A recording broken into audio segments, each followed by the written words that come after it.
do meu esmalte e da minha dentina para criar um espaço esse suficiente para o meu material restaurador, para a minha coroa, certo? Seja a minha coroa metalocerâmica, seja a minha coroa cerâmica pura, tá? E aí a gente tem que lembrar que o desgaste ele precisa ser o mínimo possível e ser o menos invasivo possível. Eu só preciso desgastar aquela quantidade mínima que o meu material precisa para não fraturar. Porque se eu desgasto muito o meu dente, ou se eu desgasto o meu dente sem respeitar a anatomia do elemento, eu estou fragilizando o meu remanescente. E ele vai ter mais dificuldade de quê? De resistir à minha força mastigatória, tá? Então a função do preparo vai ser fazer essa redução, permitir esse tipo de restauração indireta, para que eu possa devolver no meu paciente a função e a estética daquele dente, tá? Então, a função vai ser o quê? Criar esse espaço suficiente para o meu material, certo? Que o meu preparo ele tem uma forma para que viabilize a retenção e estabilidade daquela minha peça, certo? Que eu tenha uma melhor função e estética possível e que eu controle a união entre o tecido, o meu tecido dental, o meu periodonto e o meu material restaurador, certo? E aí, quando a gente fala em preparo, a gente fala na expectativa e na realidade, certo?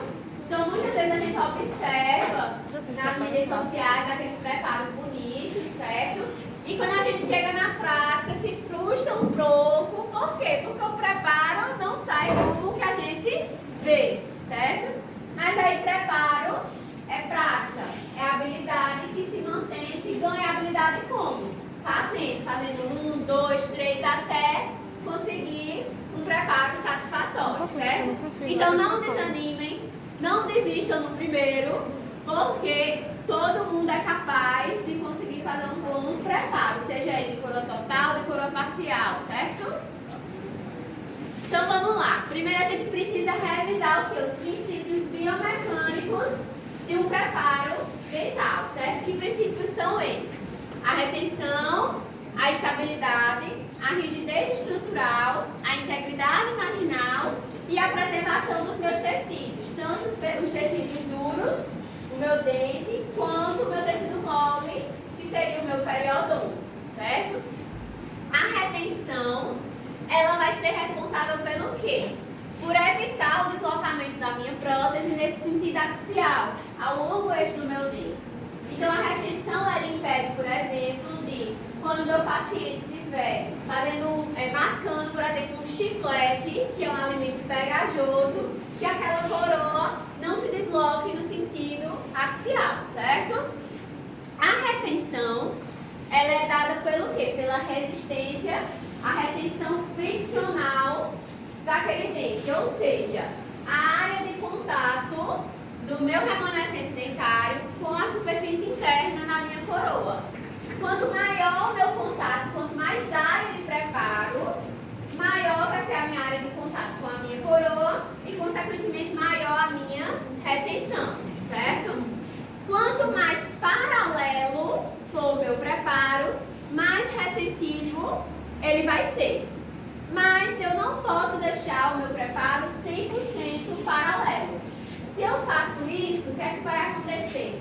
Quando eu for cimentar a minha peça, eu vou ter dificuldade do meu cimento de escoar e extravasar como deveria pelaquela linha de cimentação, certo? Então eu preciso converger levemente o meu preparo, sem prejudicar a retenção, para que eu não tenha prejuízo nesse extravasamento do meu cimento, certo? A conicidade ideal é essa de 3 graus, certo? Quem dá a conicidade do meu preparo não sou eu, não é a inclinação da minha mão, é a minha própria broca.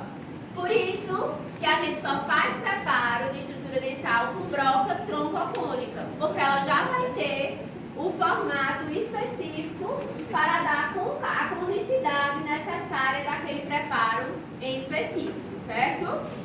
Existem algumas situações que essa conicidade ela pode ser alterada, certo? Uma delas é quando eu estou diante de uma coroa longa, certo? Então, quando eu tenho um dente que já teve perda de periodonte, já teve perda óssea, e que a coroa clínica dele é maior, o que é que vai acontecer? Eu vou ter um preparo muito alto. Então, eu vou usar uma área da broca bem perto da haste. E aí vai acabar que essa broca vai me dar uma conicidade maior do que a de 3 graus, que pode chegar até 10, certo? Então, se eu diminuo muito, se eu dou muita conicidade ao meu preparo, eu não perco em retenção. Então, em preparos longos, eu tenho que ter cuidado com essa altura e reduzir a altura oclusal do meu preparo para que essa conicidade de 10 graus não ocorra, certo?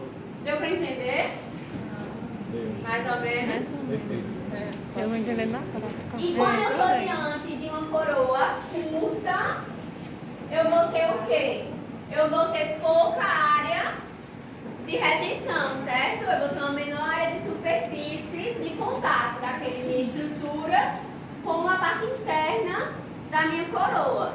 Então, eu preciso aumentar a minha retenção fazendo o quê? Aumentando a minha área de superfície. Como eu aumento minha área de superfície?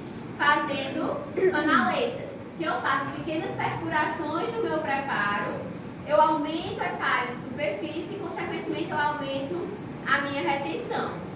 Então, de forma resumida, um preparo, idealmente, ele tem que ter a largura igual, no mínimo igual à minha altura. Se a minha altura for muito maior do que minha largura, eu preciso reduzir ele na oclusal até ficar semelhante, certo? Se eu tenho um preparo muito mais baixo do que largo, ou seja, um preparo muito achatado, eu preciso fazer canaletas naquele meu preparo para que eu tenha uma maior retenção e minha coroa não desloque. Deu para entender? Tranquilo, né? Professora, quando a senhora fala de rotar, é após você cimentar, né? Quando você coloca Isso, esse durante a induto, força você mastigatória. Durante a força mastigatória, tá? Que vai quebrando a linha de cimento e chega uma hora que essa coroa, ela solta. Entendi. Entendeu? Entendi. Então, ó, em coroas curtas eu preciso fazer retenções, tá? Então a gente observa aqui nesse dente, ó, um dentinho clínico com uma coroa bem curtinha e que eu preciso criar uma retenção adicional. Então eu faço, ó, pequenas canaletas. Eu vou com a própria broca do meu preparo e dou pequenas entradinhas. Ah, professora, quantas entradas eu devo fazer? Não existe uma regra com relação a isso. Geralmente a gente diz que tem que fazer em 180 graus. Ou seja, se eu faço uma canaletazinha na mesial, eu tenho que fazer uma outra canaleta na distal. Se eu faço na vestibular, eu consequentemente preciso fazer uma outra na palatina ou lingual, certo? E se eu posso também, como nesse caso, uma coroinha muito curta, fazer nas 4 faces, tá? É uma possibilidade. Então, ó, a estabilidade, ela vai ser responsável pelo quê? Por um deslocamento no sentido horizontal, certo? Se eu tenho uma coroa curta e eu incido uma força aqui sobre ela, certo? Vai ser muito mais fácil o vetor de força gerado fazer com que essa coroa descole. Diferente de quando eu tenho uma coroa no tamanho normal, que quando eu incido uma força aqui, a linha gerada não é suficiente, o vetor de força, para que essa coroa levante e tenha algum micromovimento. Então, ó, o tamanho da minha coroa, ele vai dar essa relação largura e altura, vai ser diretamente proporcional à minha retenção e à minha estabilidade. O que eu tenho que procurar? Que deixar o meu preparo com a minha altura igual à minha largura, certo? Então aqui, ó, na primeira imagem, a gente tem uma coroa do tamanho clínico normal, certo? E aí quando a gente incide uma força, ó, ali em cima, o que é que acontece? A gente cria um vetor de força para o outro lado. Só que essa força ela não é suficiente por conta da altura do meu preparo para deslocar essa prótese de posição, essa coroa, certo? Quando eu estou diante de uma coroa mais curtinha, em altura, esse vetor de força consegue fazer essa movimentação e a coroa acaba deslocando da posição do elemento, certo? Quando eu coloco uma canaleta, eu altero a direção do meu vetor de força e isso impede que essa coroa faça o movimento que faria, tá? Até aí, tranquilo? Certo, né? A rigidez estrutural. A rigidez estrutural nada mais é do que o quê? Eu tenho que criar espaço suficiente para que o meu material tenha a espessura ideal, certo?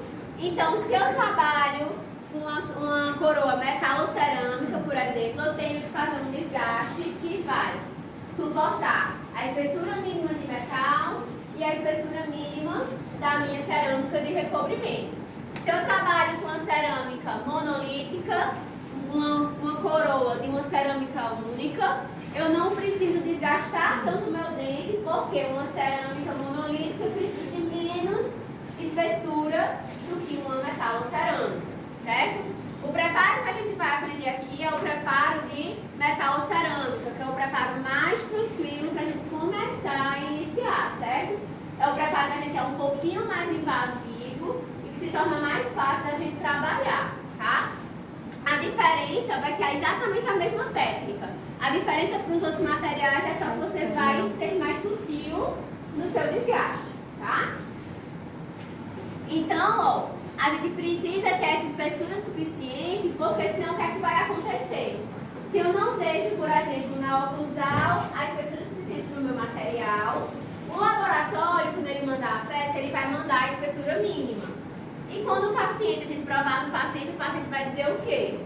Tá alto, certo? Porque ele vai morder e vai tocar só nesse dente. E aí a gente vai e faz o ajuste oclusal. E nesse ajuste oclusal eu tiro essa espessura mínima do meu material e quando o paciente, durante a função, começar a fazer a função mastigatória, o que é que vai acontecer? Essa minha coroa vai fraturar, porque ela não tem a espessura do tamanho do meu material, certo? Então, é muito importante a gente ter esse espaço suficiente para trabalhar a rigidez desse meu material, certo? Dessa minha estrutura que eu estou trabalhando. E aí, quando eu vou preparar o meu dente, eu preciso que esse dente ele tenha a mesma anatomia. Se a peça ela tem que ter uma quantidade uniforme de volume em todas as faces, eu preciso também respeitar o contorno do meu dente para que isso aí ocorra, tá? Então, ó, a gente tem que lembrar que na face vestibular do nosso dente, independente de qual dente a gente esteja trabalhando, anterior, posterior, não é reta, certo? A gente tem mais de uma inclinação. No caso dos posteriores, nós vamos ter duas inclinações. Uma que vai do terço cervical ao terço médio, que seria a minha primeira inclinação, e uma segunda inclinação do terço médio ao terço incisal. Então, quando eu estiver fazendo o meu preparo, eu preciso respeitar essas angulações para não desgastar meu dente de forma desnecessária, tá? A integridade marginal vai ser justamente, ó, esse limite, essa linha que a gente vai ter entre a nossa restauração e o meu dente, que seria na região do término cervical. Essa região tem que estar em íntimo contato, material e dente. Se eu faço uma discrepância nessa área, se eu boto uma linha de cimento espessa aqui, eu vou provocar o quê? Batimento. Como? Uma retenção. Uma retenção. Então, num primeiro momento, pode ser até que o cimento ocupe aquele espaço. Só que o cimento, ele é o quê? Ele é solúvel na cavidade oral. Então, aquele espaço ocupado pelo cimento, o cimento vai se degradando e ali se cria um gap. Então, cria uma área tendência para desenvolver o quê? Infiltração e cárie secundária, certo? E o insucesso da nossa peça. Uma periodontite também. Isso é muito comum quando o pessoal quer fazer faceta sem desgastar o dente. Exatamente, que cria um sobrecontorno.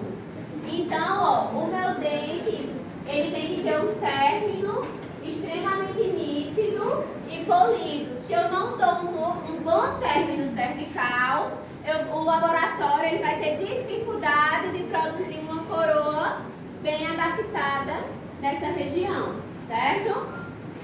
Então, ó, a gente tem que dar a limitação da terminação correta para que a minha restauração ela seja bem adaptada, certo? E que a gente tenha, através disso, o controle dessa minha linha de cimento, tá? E a preservação da estrutura dentária. Via de regra, a gente tem que ser o quê? O mais conservador possível, certo? Então, eu tenho que respeitar a anatomia do meu dente, certo? Então, aqui a gente tem, ó, na segunda imagem, sendo trabalhada a primeira inclinação, com a broca, ó, ao longo eixo do elemento. E na segunda imagem, ela é inclinada, respeitando a curvatura do próprio elemento dentário. E aí o meu desgaste nada mais vai ser do que uma redução seletiva em que eu vou dar a mesma anatomia do meu dente original, só que em proporção menor, tá? E com relação à preservação do meu periodonto, eu tenho sempre que lembrar que o meu periodonto é uma área preciosa, certo? Eu não posso invadir o meu espaço biológico, tá? O meu término, ele pode ser supragengival, a nível de gengiva ou subgengival. Preferencialmente, o ideal seria que o nosso preparo fosse sempre o quê? Supra, certo? Mas existem situações em que a gente não pode deixar supra. Por exemplo, as áreas estéticas, aquele dente mais escurecido, certo? E aí a gente tem que levar, infelizmente, esse preparo um pouco subgengival. Mas eu tenho um limite até onde eu posso chegar. Eu só posso entrar no meu suco até no máximo 1 milímetro. Se eu entro mais que isso, eu vou estar invadindo o espaço biológico, certo? Naquela região eu vou ter perda óssea do meu elemento, tá? Eu vou ter uma papila que vai estar sempre inflamando e, querendo ou não, vai gerar um insucesso do meu trabalho, tá? Então, ó, a preservação do periodonto, ela vai depender desse limite desse meu término, certo? Da qualidade desse meu término, da regularidade desse meu término. Eu sempre tenho que evitar danificar ele durante o meu preparo, então a importância de utilizar o fio retrator do paciente quando eu estou levando o preparo para subgengival, tá? O ideal seria supragengival, com 2 milímetros de diferença, né, de distância, e no máximo 1 milímetro dentro do sulco, tá? Então aqui a gente tem as imagens. A primeira imagem, o preparo supra, bem aqui do sulco, o preparo término a nível de gengiva e o preparo ali com término subgengival em 1 milímetro, tá? Só não pode dormir. E aí a gente tem vários tipos de términos cervicais, certo? Nós temos principalmente esses três: o ombro arredondado, o ombro arredondado biselado e o chanfro. O ombro arredondado, ele vai ter, ó, essa forma mais quadrada. Apesar de ter a pontinha aqui arredondada, ele vai ter essa forma mais quadrada. O ombro arredondado biselado vai ser igual ao ombro, mas a pontinha dele vai ter um bisel. E o chanfro vai ser aquele término mais regular, mais arredondado, certo? Cada tipo de material restaurador vai pedir um término diferente. Geralmente, cerâmicas, a gente usa o ombro arredondado, certo? O ombro arredondado biselado a gente usa muito em metalocerâmica, que a gente quer esconder a parte metálica, fazendo aqui só nessa pontinha cerâmica. Mas esse término aqui fica extremamente frágil a cerâmica nessa porção, tá? E o término enxanfro, ele pode ser usado tanto para metalocerâmica quanto para cerâmicas puras. Então, o término que a gente vai trabalhar vai ser esse término enxanfro, porque ele é o término mais versátil. A gente pode usar nas duas situações. Quem dá a conformação, essa forma do meu término? Quem sabe dizer? Faz o que, professora? Quem é que dá esse desenho de término? A broca, certo? Se é pontativa, se é pontenativa, né? Exatamente. Então, quando eu tenho uma broca troncocônica que tem a ponta chata, eu vou dar um preparo, a característica de ombro arredondado, certo? Se eu tenho um preparo que é com a ponta arredondada, eu vou dar um preparo do tipo chanfro, certo? Então, as brocas que a gente vai usar hoje vão ser quais? 21,35 ou 41,38. Ambas são o mesmo formato, troncocônicas, ambas têm a ponta arredondada.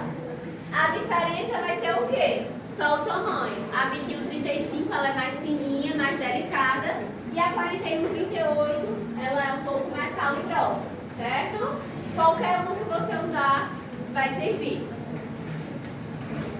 Então, ó, o meu insucesso, ele vai estar atrelado ao quê?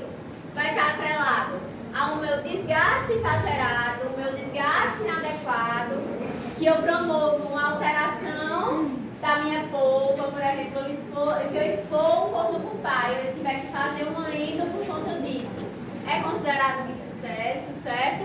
E também, ó, se meu técnico não respeita o meu periodôncio, tá? Então, como é que eu tenho que fazer esse preparo? A primeira coisa é com relação à ponta diamantada. Eu só posso utilizar pontas novas, tá? A ponta da minha broca é a parte fundamental, é ela quem dá o meu término, certo? Se eu uso uma ponta desgastada, uma ponta sem diamante nessa extremidade, o que é que vai acontecer? Eu não consigo dar um término liso e definido. Consequentemente, eu não tenho como ter um preparo bom, certo? Então, a gente tem que sempre utilizar as brocas novas, tá? Outra coisa é com relação à pressão, tá? Então, a gente não pode simplesmente encostar e manter a broca encostada no meu dente. A minha broca, ela vai e volta, ela percorre pelo meu dente, certo? Ela sempre inicia, ela encosta no dente, ela ativa e ela ela primeiro sai da estrutura dentária para poder a gente parar a broca. Nunca parar o acionamento do pedal com a broca encostada no dente, tá? Além disso, refrigeração abundante. Aqui a gente tem dificuldade no laboratório de trabalhar com a refrigeração, certo? Mas no paciente é importantíssimo a gente trabalhar sempre com irrigação, principalmente diante de dentes vitais, porque senão a gente vai provocar o quê? A fricção ali aumenta a temperatura e vai provocar alteração pulpar, tá? Além disso, a gente tem que sempre pensar em respeitar, né, a anatomia do dente, preservando ao máximo a estrutura dentária e preservando ao máximo o periodonto, tá? E a habilidade manual que vai ser criada, né, no decorrer da prática. Tem aí alguma dúvida? Tranquilo, né? Então, ó, a primeira coisa que a gente tem que fazer é o quê? Eu tenho que remover material de forramento, cárie, qualquer coisa que esteja ali naquele meu remanescente, certo? E preencher as regiões que estão com esses materiais, ou com a cárie, com algum material restaurador, ou em um número de vidro, ou a resina composta. A gente sempre deve dar preferência a utilizar a resina composta ao ionômero, porque a gente vai estar trabalhando com o quê? Com cimento resinoso. É muito mais estável a união de uma resina com o cimento resinoso, que também é uma resina, certo? O próprio nome já diz, cimento resinoso, do que a união de um ionômero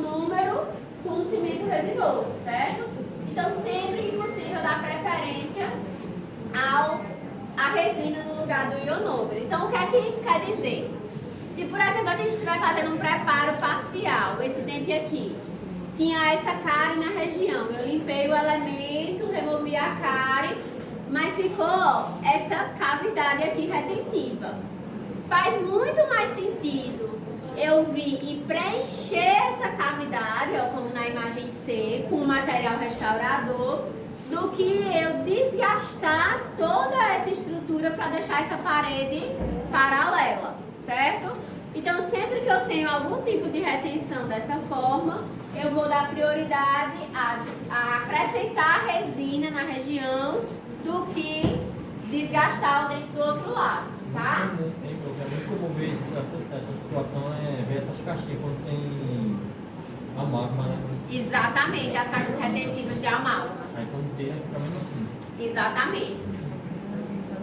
Certo? Então vamos lá para a mão na massa, né? Quais são as brocas que a gente vai utilizar para a técnica de preparo posterior, certo? Então a gente vai utilizar a 1014 para delimitação.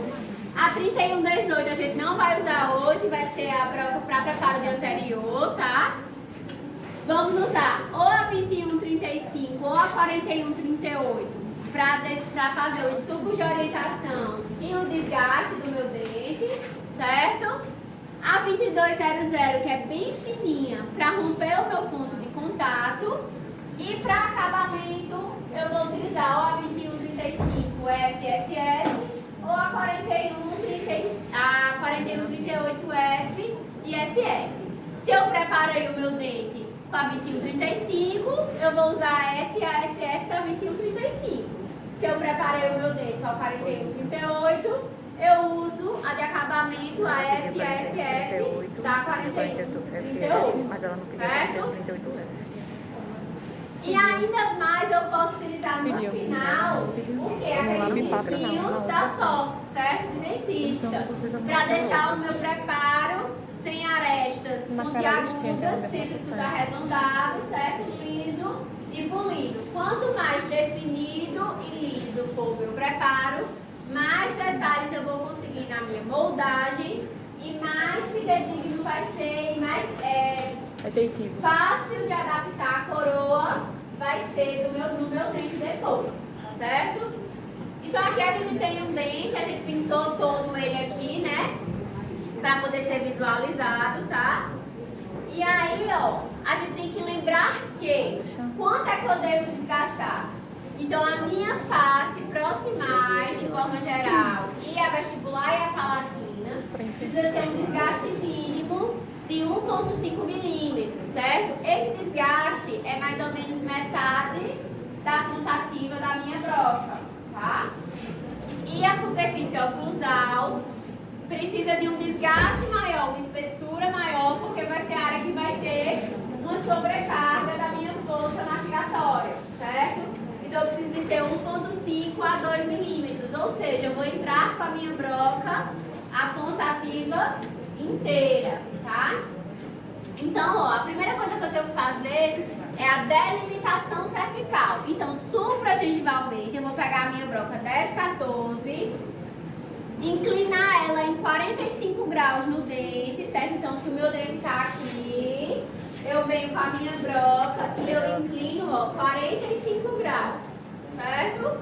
E eu vou acionar e desgastar, fazer aquele término, até que a minha haste acabe tocando no meu dente, é o meu limite de desgaste, certo? Fiz a minha delimitação por vestibular e por palatina. O que é que eu preciso fazer agora? Os meus sucos de orientação, certo? E aí eu tenho que lembrar que na vestibular eu possuo duas inclinações, certo? Então eu tenho uma primeira inclinação do terço cervical ao terço médio e uma segunda inclinação do terço médio para o terço incisal, certo? Então aqui, ó, eu venho com a minha broca, a 2135 ou a 4138, e eu vou com ela ao longo do eixo do meu dente, fazer a marcação da primeira inclinação, e depois eu inclino de acordo com a inclinação do meu dente para fazer a segunda inclinação, certo? Ah, professora, quantos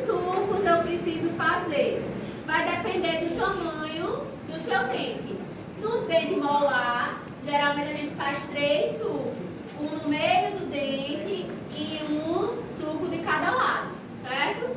No pré-molar, que é um dente menor, geralmente a gente faz 2 sucos, certo? Dividindo o dente em 3 partes, tá? Não existe uma regra na quantidade de suco.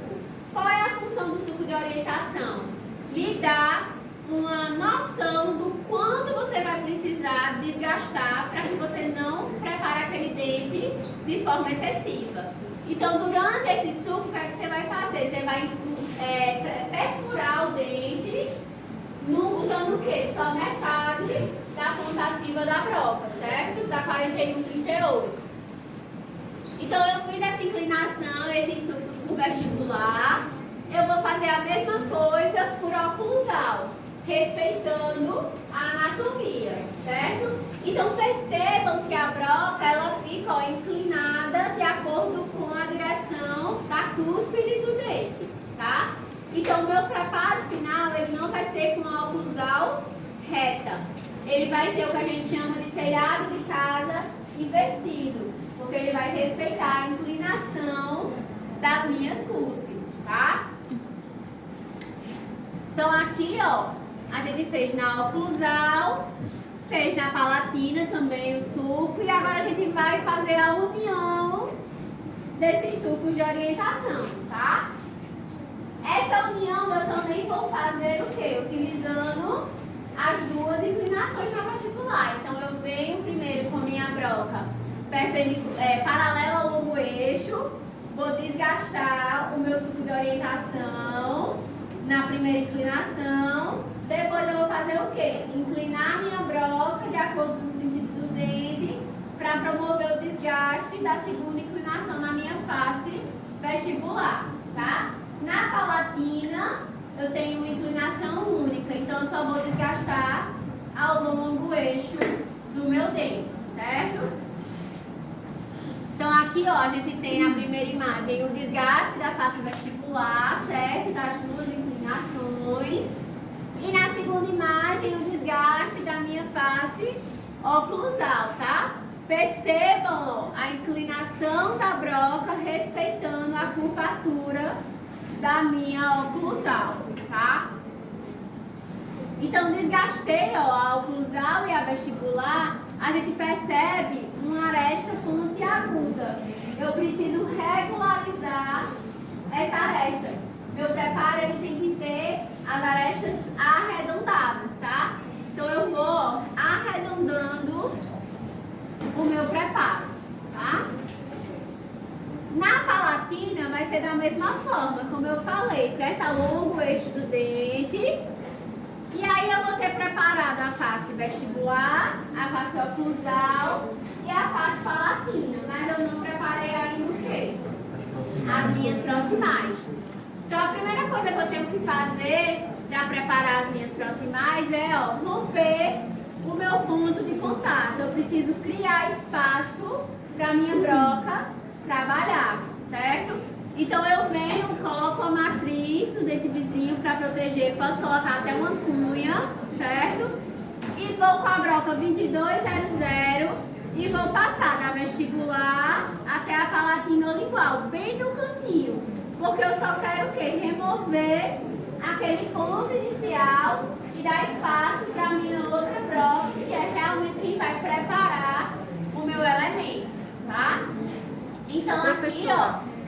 Professora, quando a gente for colocando a broca, a gente vai dando os toquezinhos, feito a senhora falou, nessa região também? Isso, exatamente. Dando toquezinhos até atravessar o dente inteiro, certo?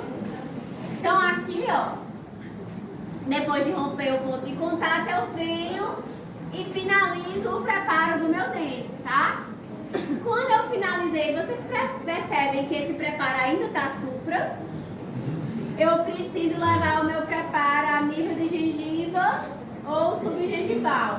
É nessa hora que no paciente eu vou colocar o quê? Um fio retrator.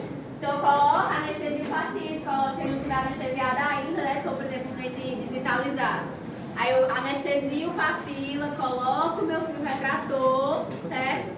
E aí eu vou com a broca de acabamento e vou regular término, deixando ele liso, polido e levando ele para a altura e a posição que eu quero sem lesionar o meu periodonto, tá? Então, olha a diferença do meu preparo agora.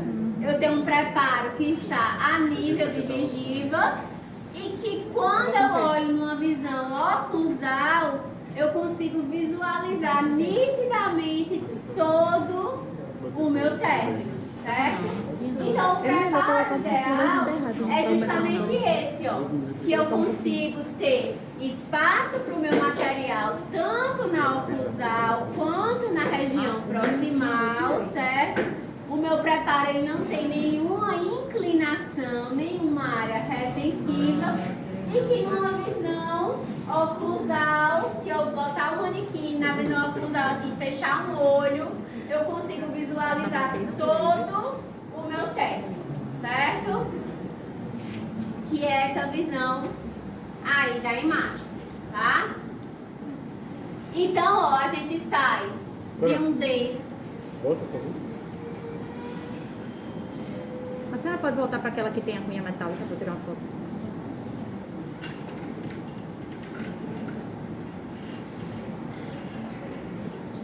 Então a gente sai, ó, de um dente nessa formato, um dente normal, tá? Para um preparo dessa forma. E o que é que a gente observa? Que a gente respeitou todas as inclinações do dente, tá? Então, ó, olha a oclusal como tá, o telhadinho de casa invertido, respeitando, ó, o sulco principal. Então, nessa região aqui vestibular, a gente tem um desgaste, ó, de 1,5, mais ou menos de 1,5, ó. Na oclusal, os 2 milímetros necessários. Na palatina, 1,5. E na oclusal, 2 também na parte palatina, na cúspide lingual, certo? Então, é esse o preparo que a gente tem o objetivo de fazer, certo? Então aqui tem um videozinho pra gente entender melhor, tá? Alguma dúvida que tenha.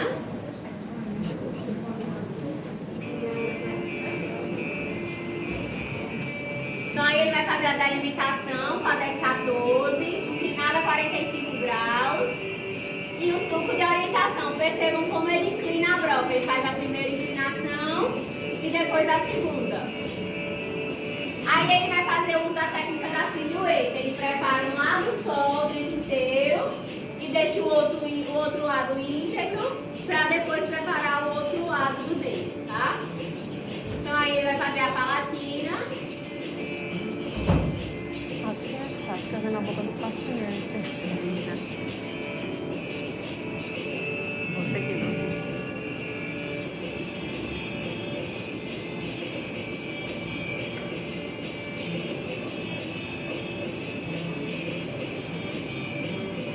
E ele vai pintar com grafite. Esse grafite facilita muito para vocês também, tá? Então sempre pinta o fundo do sulco quando estiver na prática. E aí, ó, esses sulcos de orientação, eles se unem. O sulco, ele sai da vestibular, ele passa pela oclusal e termina na palatina de forma contínua, tá? Então aí ele fez a marcação do sulco na oclusal para encontrar esses sulcos de orientação, certo? E aí agora ele vai unir esses sulcos.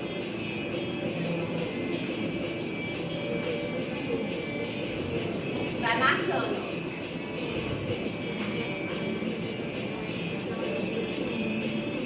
Aí ele optou por fazer o rompimento do ponto de contato logo. É uma opção.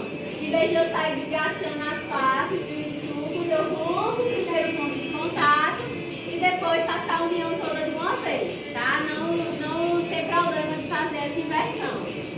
E aí ele vai unindo, ó. Percebe a inclinação da broca. Ele está trabalhando agora a primeira inclinação e agora a segunda. Trabalhando a broca, ó, na proximal.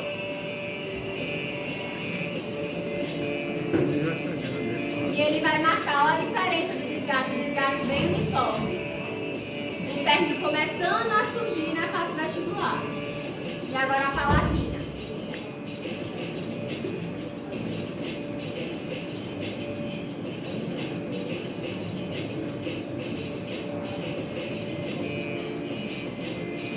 Percebam que ele nunca inclina a broca, tá? Sempre ao longo do eixo. Reduzir a oclusal, ó, respeitando a anatomia.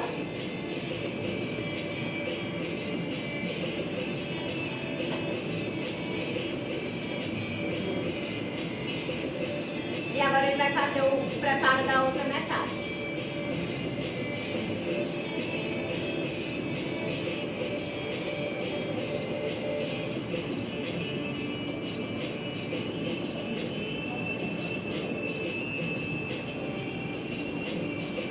Cortando o ponto.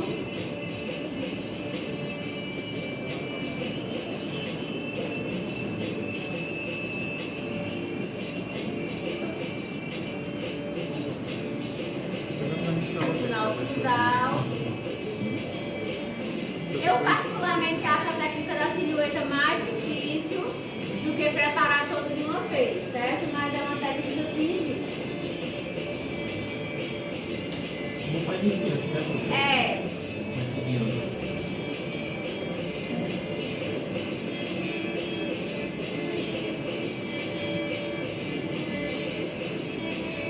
A remoção do resto, ó, dá o cruzal do outro lado. E ele agora vai fazer o acabamento. E aí o preparo finalizado. Percebam, ó, o quanto tá tudo bem arredondado, liso e polido. Isso aqui é o objetivo da gente hoje, tá? Então aqui só pra botar uma colinha, tem lá na outra pra vocês também, certo?